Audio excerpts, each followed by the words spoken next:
जिसके पास प्रत्यक्ष रूप से भगवान नहीं गए। सबके इतने रूप उन्होंने धारण कर लिए कि हर एक वानर के सामने राम जी खड़े हैं। तुम ठीक होना, अच्छे से होना, ठीक से जाना, कुशल से आना, अपना ध्यान रखना। और वानर कहते अरे राम जी तो मुझे मिले, अरे बोले तुम्हें क्या मिले, हमको भी तो मिले। हर एक वानर के पास में। और यहाँ पर भी वही लीला है कि भगवान श्री राम जी मुनि समूह मोह बैठे सन्मुख सबकी ओर। सबको ये लग रहा है कि राम जी मुझे ही देख रहे हैं। और ऐसा अद्भुत नजारा वहां पर हुआ। शरद इंदु तन चितवत मानव निकर चको।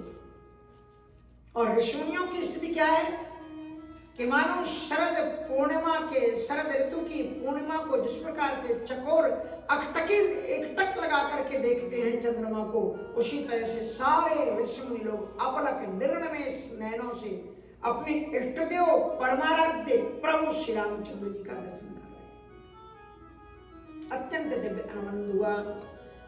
तब रघुवीर, अब जरा ध्यान रखना यहाँ पर कि यदि तुम परमात्मा के सामने ज्ञानी बन करके जाओगे तो भगवान तुम्हारी परीक्षा लेगा। यदि तुम भगवान के सम्मुख कहोगे कि हम भक्त हैं तो भगवान तुम्हारी परीक्षा लेगा। यदि तुम भगवान से ये कहोगे कि हम कर्म योगी हैं तो तुम भगवान तुम्हारे कर्म की परीक्षा लेगा। इसलिए गोस्वामी तुलसीदास जी कहते हैं कि हम तुम तीनों में से एक भी नहीं है। बोले कर्म टिकट मलिया कहीं ज्ञानी ज्ञान विहीन, और तुलसी त्रिपति बिहाय गो राम दुआरे दीन। तुलसीदास जी कहते हैं मैं कर्मठ नहीं हूं। जो कर्मयोगी लोग हैं मुझे कठमलिया कहते हैं, तो काट की माला में हरदम माला फिरता रहता। ये क्या कर्म करेगा, काम के टाइम पर माला लेके बैठ जाता है। और ज्ञानी ज्ञान विहीन, ज्ञानी लोग कहते हैं मूर्ख है। क्योंकि ज्ञानी लोग जब रचना करते हैं तो उसमें लिखते हैं कि पुनरुक्ति दोष एक माना जाता है कि एक शब्द यदि एक कविता में 2 बार रिपीट हो जाए तो उसे कहते हैं पुनरुक्ति दोष। तुम्हारे पास शब्दों की कमी है इसलिए दोबारा वही शब्द रख दिया उसी कविता में। लेकिन वो स्वामी तुलसीदास जी कहते हैं मैं तो एक ही शब्द जानता हूं, उसके अलावा कुछ जानते ही नहीं। उत्तम पुण्य राम राम दिन रात एक ही शब्द को मैं, तो कहते हैं ज्ञानी ज्ञान विहीन। कहते हैं इसको तो और कुछ आता ही नहीं, बस राम ही राम आता है। ज्ञानी ज्ञान विहीन। इसलिए ना तो मैं भक्त हूं, ना मैं कर्म योगी हूं, ना ज्ञान योगी हूं। बोले तुलसी त्रिपथ बिहाय गो राम द्वारे दीन। तुम दीन योगी हो जाओ। देखो एक बड़ी अच्छी बात है रामचरितमानस में, ये आपको अन्यत्र कहीं मिलेगी नहीं। भगवद गीता में यूं तो प्रत्येक अध्याय एक योग है। जैसे आप देखते हो 18वें पहले अध्याय को क्या कहा गया, कौन सा योग है पहले अध्याय जी, क्या बोल रहे हैं? नहीं, मैं भगवद गीता के पहले अध्याय को किस योग में कहा गया? हमारे ख्याल से आप सही बोल रहे हैं। क्या बोल रहे हैं? अर्जुन विषाद योगो नाम प्रथमो अध्याय।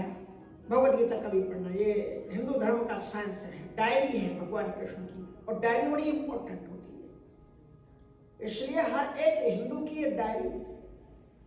और ये तो बड़ी अच्छी बात है, गीता प्रेस ने डायरी ही कैसी निकाली है कि एक दिन में आप एक ही श्लोक पढ़ो, 2 श्लोक पढ़ो, आपके जीवन का उद्धार हो जाए।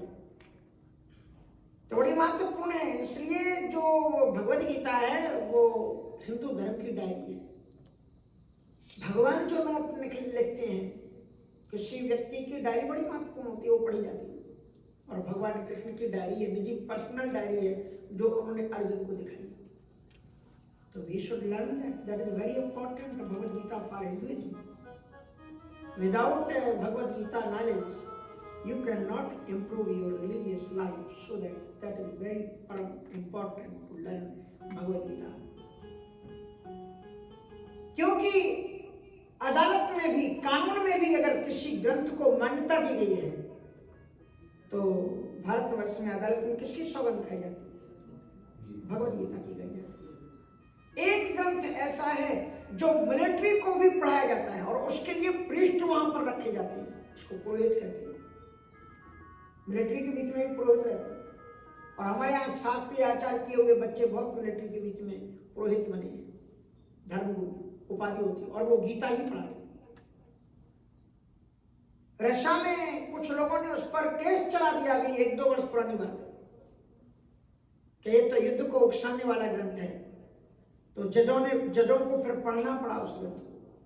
और धन्यवाद है उन जजों को, रशिया की उस अदालत को, जिस अदालत के सभी जजों ने एक स्वर से कहा कि ये आत्मानुशीलन का ग्रंथ है, लड़ाई का ग्रंथ नहीं, ये आत्मा को पहचानने का दर्पण है। आप इससे देख करके अपने आप को पहचान सकते हैं।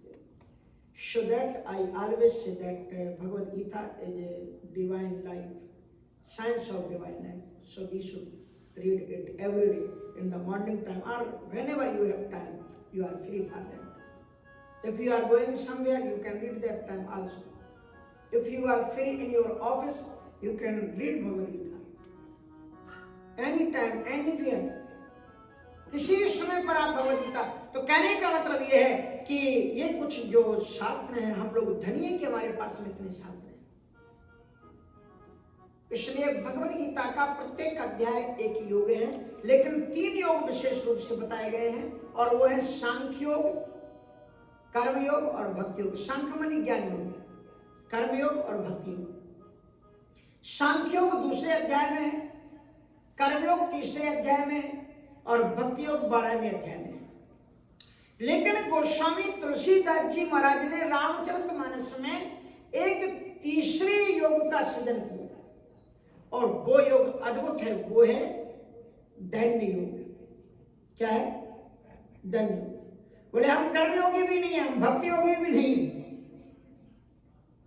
और वो कहते हैं कि हम ज्ञान योगी भी नहीं, तो फिर क्या है? कहा हम तो दीन हैं। और दैन्य घाट, जैसे सरोवर बनाया जाता था ना पुराने जमाने में, तो 3 घाट पक्के बनाए जाते थे सीढ़ियों वाले, अगर आपको ध्यान, और 1 घाट उसमें कच्चा बनाया जाता था। कच्चा घाट जरूरी है क्या? कच्चा घाट होना चाहिए, क्योंकि 3 घाट पर इंसान चलते हैं सीढ़ी दर सीढ़ी, वो एक कदम उतर सकते हैं। लेकिन अगर पशुओं को पानी पीने के लिए जाना हो तो सीढ़ियां दिक्कत कर देंगी, फिसल जाएंगी, गिर जाएंगी। और जो बिना घाट का है उसमें चिड़ियां भी जा सकती हैं, वो भी पानी पी सकती हैं, क्योंकि सीढ़ी अगर ऊंची है तो नीचे पानी है, तो चिड़ियां भी पानी पी पाएंगी। इसलिए दैन्य घाट तुलसीदास जी ने एक ऐसा घाट दिया जो कहते नहीं विद्या नहीं बाहुबल, नहीं खर्चने को दाम, मुँह से पतिते अपंग की, तुम पति राखो राम। किसी भक्त ने बड़ा सुंदर एक भजन गाया है, कन्हैया तुम्हें एक नजर देखना, कन्हैया तुम्हें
में जाओगे तो भगवान तुम्हारी परीक्षा लेंगे। भरद्वाज जी से भगवान ने परीक्षा ली। क्या पूछा भरद्वाज जी से कि महाराज मुझे बताइए कि मैं किस रास्ते से जाऊं। भरद्वाज जी समझ गए कि नाथ सकला मगे दीख तुम्हारे। महाराज सारे मार्ग तो आपके ही बनाए हुए, हम आपको रास्ता क्या बताएंगे। समझ गए, बच गए। तो भरद्वाज जी से ये पूछा कि मुझे रास्ता बताओ, और वाल्मीकि जी से क्या पूछा कि अब सो समझ कहिए सोई ठाऊं, सिय सौमित्र सहत जहां जाऊं। आप मुझे वो जगह बता दो जहां मैं निवास करूं।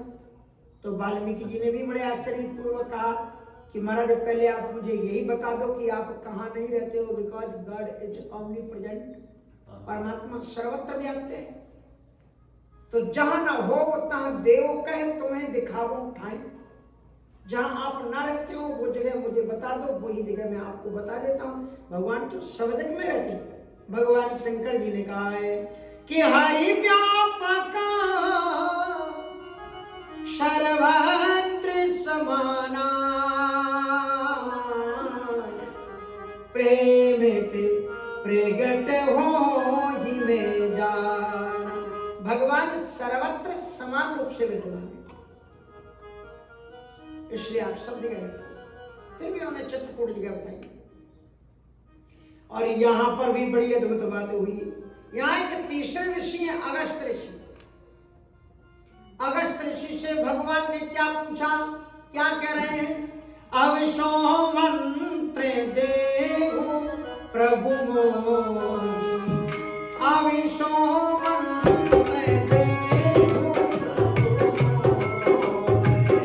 जय प्रकार मारो मुनि द्रोह, जय प्रकार मारो मुनि द्रोह।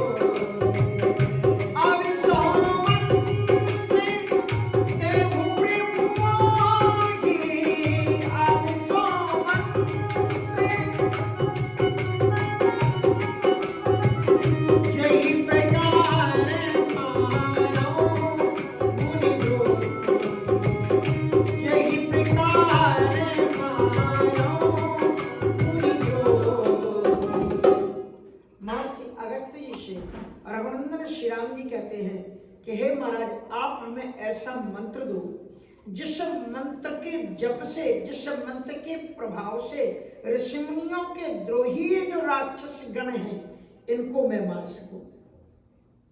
कितनी गजब की बात है। जिनके मंत्र का नाम मंत्रराज है, केवल राम मंत्र का नाम है मंत्रराज।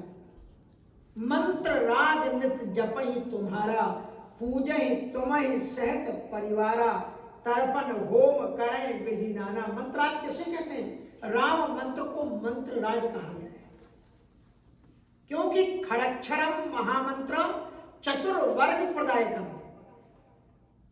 एकमात्र राम मंत्र ही वेदों में ऐसा है जिसमें ओम शब्द नहीं है। उसका कारण है क्योंकि राम शब्द से ही ओम की निष्पत्ति होती है, ओम से राम की नहीं होती। इसलिए अगर राम को भी आप प्रोनाउंसिएशन सही ढंग से करोगे तो जो ओम का प्रोनाउंसिएशन है वही प्रोनाउंसिएशन, वही उच्चारण आपके राम में हो जाएगा। इसलिए दुनिया भर के लोग पहले राम राम बोला। नानक साहब जी ने भी कहा कि जो मन चाहस सुखी सदा, तो शरण राम की लेहु, कहे नानक सुन रे मना, दुर्लभ मानुष दे। प्राणी यदि तू जीवन को सार्थक करना चाहता है, जो मन चाहत सुख सदा, तो शरण राम की लेहु। नानक साहब जी कहते हैं। और कबीर साहब जी क्या कहते हैं कि राम नाम का मर्म न जाना, दशरथ सुते त्यों लोके बखाना। कबीर साहब जी कहते हैं कि पियत राम रस चढ़ी खुमारी। ये राम नाम का जो रस है इसका एक नशा है। सदगुरु की जिस पर कृपा होती है उसी पर ये नशा चलता है। लोग पीते हैं पी पी के गिरते। आपने भजन सुना होगा, मैं केवल पूरा नहीं गाऊंगा। लोग पीते हैं पी पी के गिरते, हम भी पीते हैं गिरते नहीं हैं, क्योंकि हमने पिए हैं सत्संग के प्यारे, जिनमें अमृत ही अमृत भरा है। दुनिया में जो लोग पीते हैं, शराब पीते हैं, वो सड़कों पर नालियों में अपनी नाक रगड़ते फिरते हैं। हम भी पीते हैं, हम भी पीते हैं। किसी साकी ने, किसी नानक साहब जी ने कहा कि पिला दे एक बार साकी, उतरे न जिंदगी भर में। हे सदगुरु, पिलाना तो ऐसी पिलाना, ऐसा नशा चढ़े जो फिर उतरे नहीं, और जो चढ़ के उतर जाए वो भी कोई नशा है। पिला दे एक बार साकी, उतरे न जिंदगी भर में। जैसी ब्रजांगनाओं पर नशा चढ़ा, फिर कोई भी उतार नहीं पाया उनका नशा। ऐसा नशा उद्धव को जो नशा चढ़ा, फिर कोई भी उस नशा को उतार नहीं पाया। नानक साहब जी से किसी ने पूछा कि आप अलसाई आंखों में रहते हैं, लगता है जैसे नशा कर लिया है आपने। नानक साहब जी कहते हैं, हाँ एक नशा है मेरे जीवन में। कौन सा नशा? कि पियत राम रस नाम खुमारी, नानिका चढ़ी रहते दिन रैन। नाम की खुमारी, नाम का एक नशा। तेग बहादुर जी का जन्म दिवस सारी दुनिया मना रही है। जिन्होंने सनातन धर्म की रक्षा करने के लिए दिल्ली के लाल किले की दीवारों में अपने सिर को चुना दिया था। ऐसे सदगुरु को हम नमन करते हैं, उनके बलिदान को याद करते हैं कि हमें उनके बलिदान पर चलते हुए, जिन्होंने ऐसे ऐसे महापुरुषों ने अपना जीवन लगा दिया, हमको उस धर्म का अनुपालन करना चाहिए। बोलो श्री तेग बहादुर जी महाराज की जय। तो नाम खुमारी, नानका चढ़ी रहती दिन रहती, ये नानक साहब जी कहते हैं।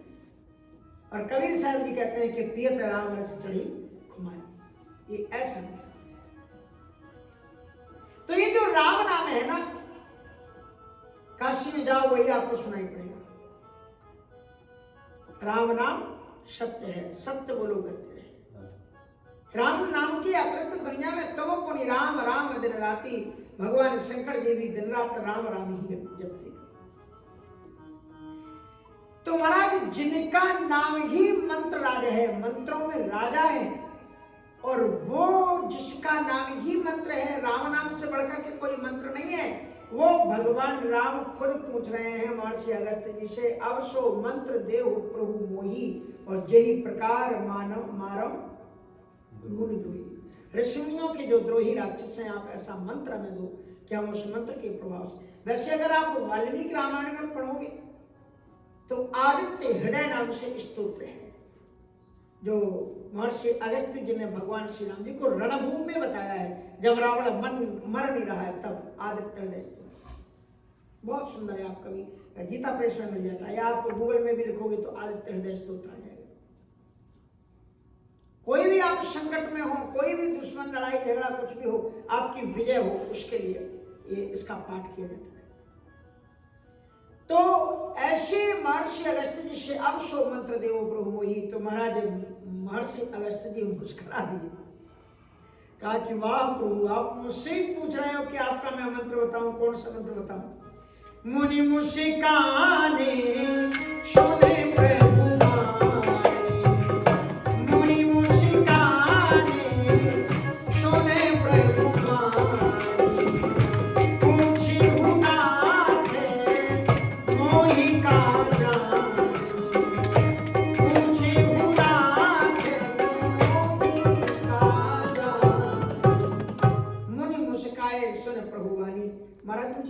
क्या सोच करके पूछ रहे हैं? अरे महाराज, जो कुछ हम जानते हैं, तुम्हारी भजन है, तुम्हारी भजन प्रभाव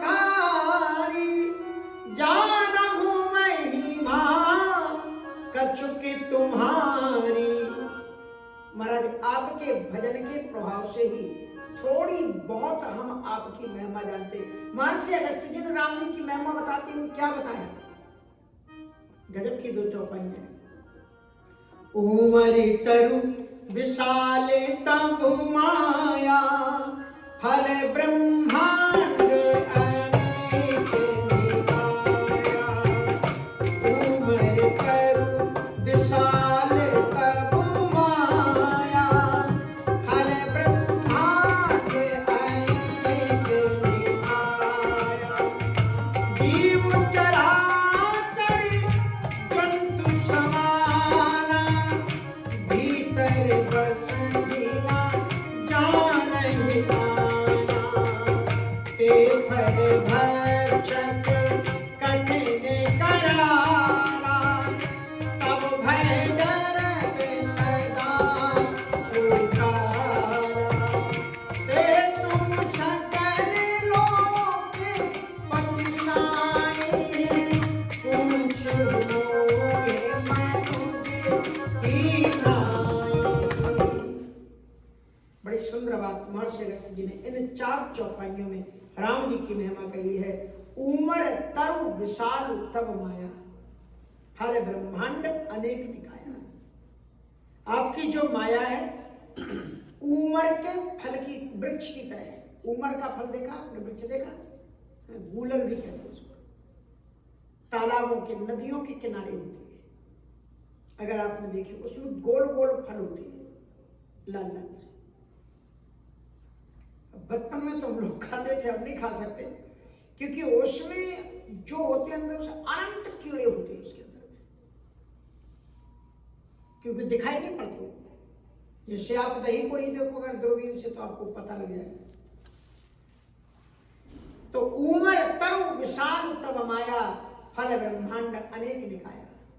ये आपकी जो माया है उमर वृक्ष की तरह है, जो तालाब के किनारे लगे रहते हैं ना वृक्ष, उनमें बहुत फल लगे रहते गोल गोल।